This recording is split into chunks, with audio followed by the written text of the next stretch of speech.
Alors, vous voyez que j'ai intitulé cette courte présentation « Annotate Event, indexer des vidéos sans vidéo », car ça a été la problématique lorsque je suis arrivée sur le projet, c'est-à-dire en avril 2021, si je me souviens bien, lorsque Martine a réuni quelques éminents chercheurs, d'ailleurs bien plus éminents que moi sur la question, puisque je connais strictement rien au procès filmé, pour travailler à une problématique particulière. Qu'est-ce qu'on fait avec les films et comment on va donner accès à ces captations de procès. Donc, pour situer d'où je parle, je suis donc chercheur en sciences de l'information, spécialisée sur l'utilisation du numérique pour faire mémoire et pour faire identité. Et dedans, évidemment, les archives ont une grande importance. C'est pour ça que je travaille aussi beaucoup sur la question des archives grâce à Martine. Tout de suite, lorsqu'on s'est posé la question, alors il faut se représenter l'enjeu. Je vous ai mis quelques chiffres que je ne connais pas par cœur. 9 mois de procès, mais je crois que ça a duré un peu plus longtemps. 20 jours par mois, 8 heures par jour, avec 8 caméras, égale 11 520 heures de film, a priori. En fait, 700 heures. 700 heures. En fait, il y en a eu 2 fois moins. Bon, 700 heures. Qui vont être déversées sur les serveurs au communiqué aux archives nationales. Bien. Alors, disponibilité, je crois, ça, je parle sous le couvert de Martine, c'est à l'issue du procès s'il n'y a pas appel, mais à l'issue de l'appel, c'est-à-dire à extinction du procès s'il y a appel. Pas de dispositif de transcription à la volée. Dans l'imaginaire français, tout le monde est persuadé que quelqu'un va immédiatement transcrire, comme ça a été fait d'ailleurs par le passé, dans un passé lointain. Mais autre temps, autre mœurs, on n'a plus aujourd'hui de dactylo ou de personnes qui transcrivent, et c'est un dispositif très cher. Les équipes qui transcrivent à la volée des conférences ou des manifestations sont un dispositif très coûteux. Et donc là, on est sur un temps très très important. Donc, s'il fallait reprendre toutes les vidéos et ensuite les faire reprendre par un archiviste pour mettre des mots-clés, faire un instrument de recherche en décrivant ce qui s'est passé exactement, il faut repasser à peu près autant de temps que de vidéos. Et si en plus on veut décrire ce que filme chaque vidéo qui filme un autre aspect de la salle, on est parti pour des mois de travail. Je ne sais pas si ça va être fait, mais ça ne permet pas d'avoir une disponibilité rapide des captations. Alors, je sais plus tourner la page. Je suis rentrée. Je suis sur. Je clique sur quoi?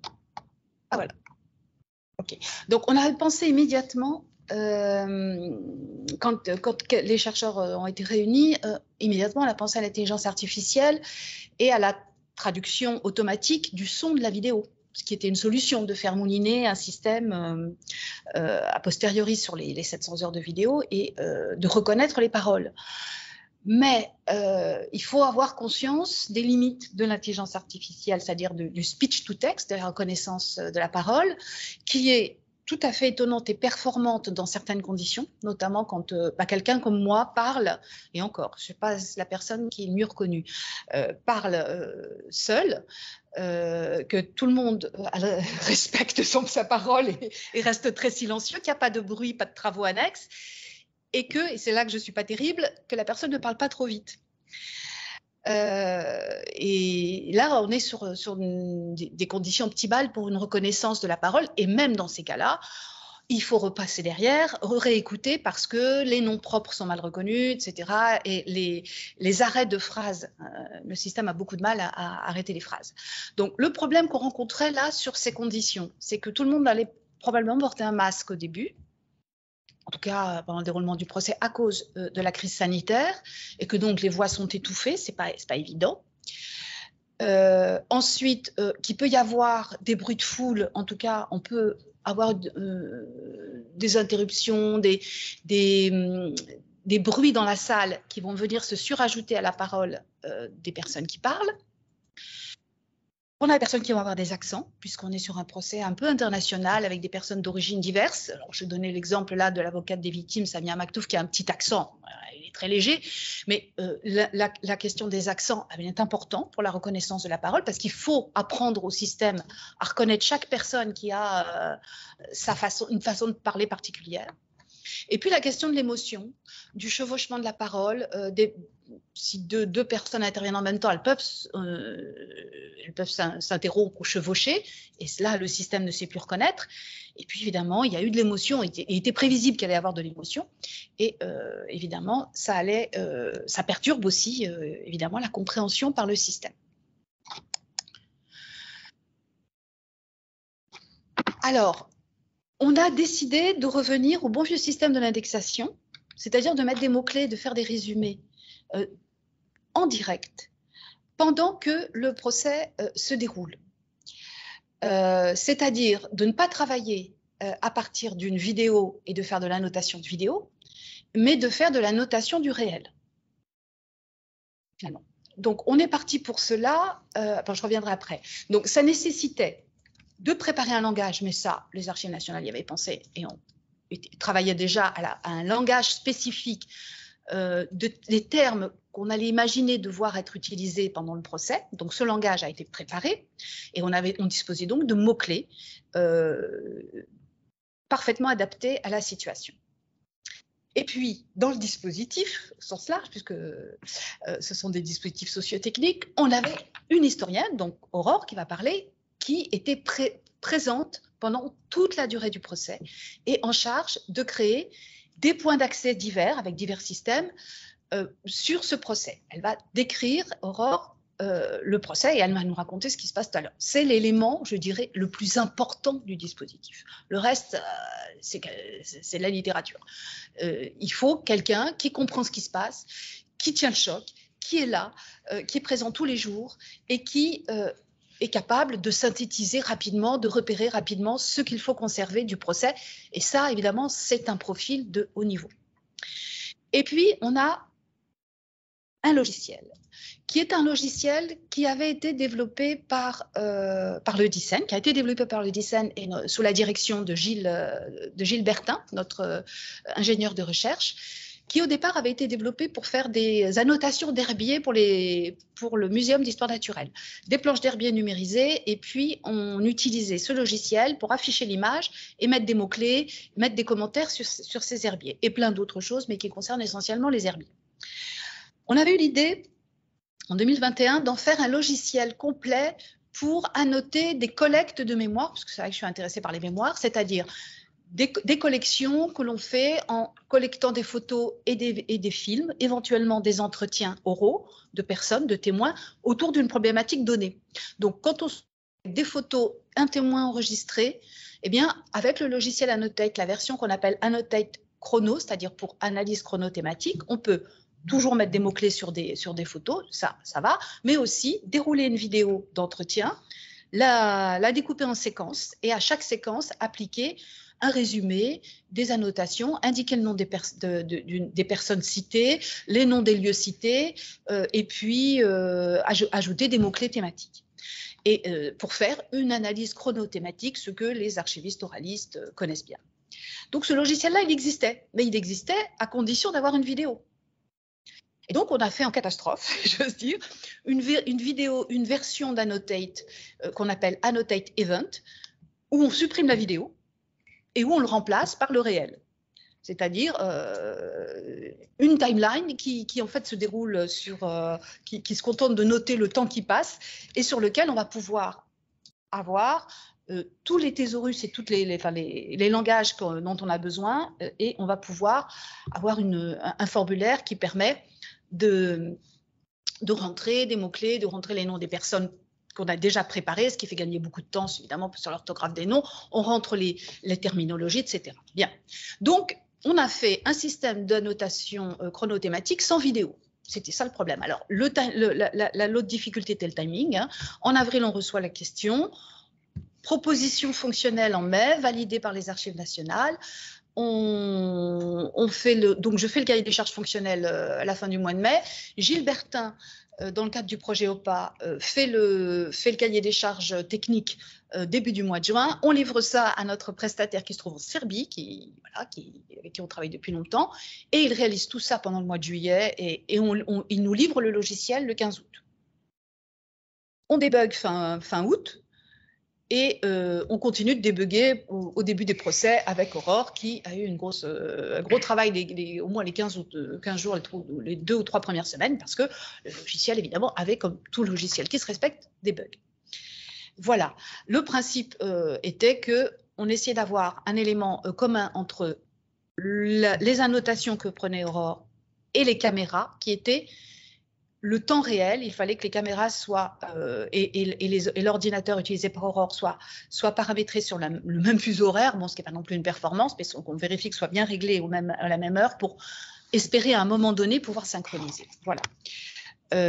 J'en dirai pas plus. Je suis toujours en train de me tromper de clavier. Voilà un peu à quoi ressemble le machin. Hein. Voilà ce qu'Aurore a subi pendant tout ce temps-là. En fait, il n'y a donc pas de vidéo. Il y a surtout un beau langage classé avec des mots termes classés par catégorie, et dans cette version-là, quand j'ai pris la copie d'écran, des problèmes d'accentuation. Ici, une timeline dans laquelle on découpe du rien, on découpe des espaces de temps qui ne représentent rien, et dans lesquels, à chaque espace-temps, on va appliquer une description avec un titre, identifiant, des mots-clés. Vous voyez ici, cette fiche a été renseignée.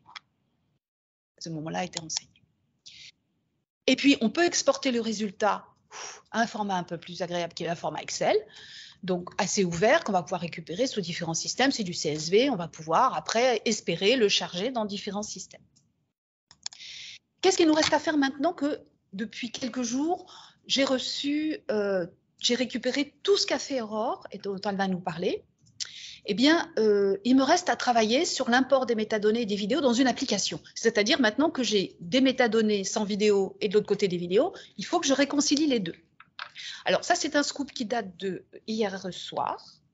À l'issue d'un travail de 2 jours, je sais maintenant transformer un annotate event, c'est-à-dire une annotation sans vidéo, en annotate chrono, c'est-à-dire une annotation avec vidéo, qu'on va pouvoir reprendre et travailler. Voilà, maintenant, il va falloir tester dans quelles conditions, mais je suis rentrée dans la base de données JSON du système que j'ai découvert en 2 jours, et je suis arrivée à modifier les données de façon à ce qu'une vidéo puisse être appliquée aux annotations d'Aurore, et donc on va pouvoir visualiser dans Annotate la vidéo avec ces annotations, ce qui va permettre de les retravailler ou de les visualiser.